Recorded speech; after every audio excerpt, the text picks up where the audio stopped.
Halo semuanya, kami dari kelompok 3 IKMA mempersembahkan video animasi yang berjudul Permasalahan dan Pencemaran Lingkungan.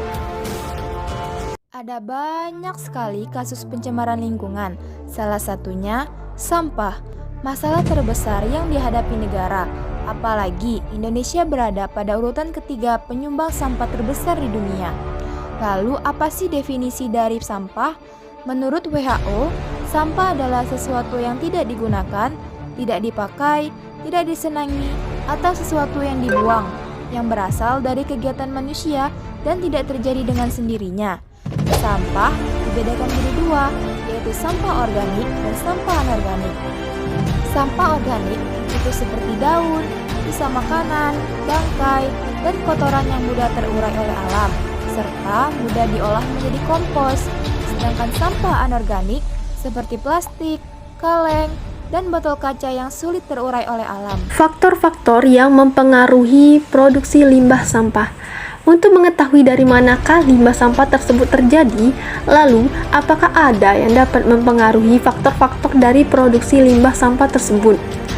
Yang pertama yaitu dari pencemaran air. Fasilitas tempat pembuangan sampah yang terbuka sangat potensial menghasilkan lindi terutama pada saat turun hujan. Aliran lindi ke saluran atau tanah sekitarnya akan menyebabkan terjadinya pencemaran. Dan yang kedua ada pencemaran tanah. Pembuangan sampah yang tidak dilakukan dengan baik, misalnya di lahan kosong atau TPA yang dioperasikan secara sembarangan, akan menyebabkan lahan setempat mengalami pencemaran akibat tertumpuknya sampah organik. Dan yang terakhir yaitu gangguan estetika. Semakin besar jumlah penduduk, semakin beragam dan tingginya aktivitas manusia karena perkembangan zaman dan tuntutan dunia global, maka akan semakin besar pula jumlah sampah yang dihasilkan. Pada umumnya, sampah-sampah tersebut berasal dari pertokoan, industri, pasar, mal, dan lain-lain, sehingga peran masyarakat sangat mempengaruhi dalam menangani masalah sampah. Masyarakat dituntut untuk memiliki kesadaran dan sifat peduli dalam menangani masalah sampah dan menjaga lingkungan agar tetap bersih. Lalu, bagaimana sih cara mengolah sampah tersebut?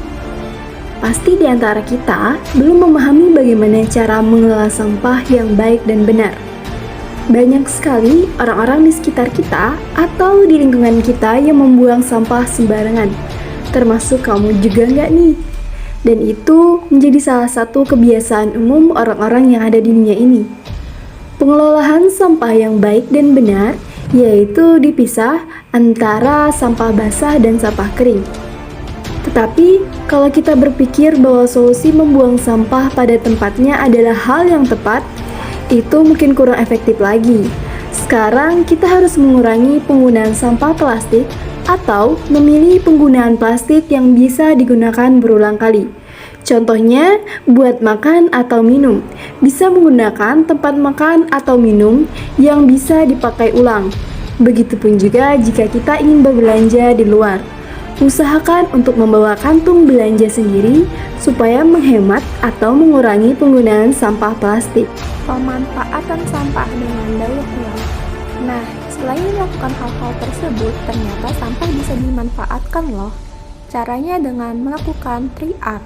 3R terdiri atas reuse, reduce, dan recycle. Reuse berarti menggunakan kembali sampah yang masih dapat digunakan untuk fungsi yang sama ataupun fungsi lainnya. Reduce berarti mengurangi segala sesuatu yang mengakibatkan sampah. Contohnya, gunakan produk yang dapat diisi ulang atau refill.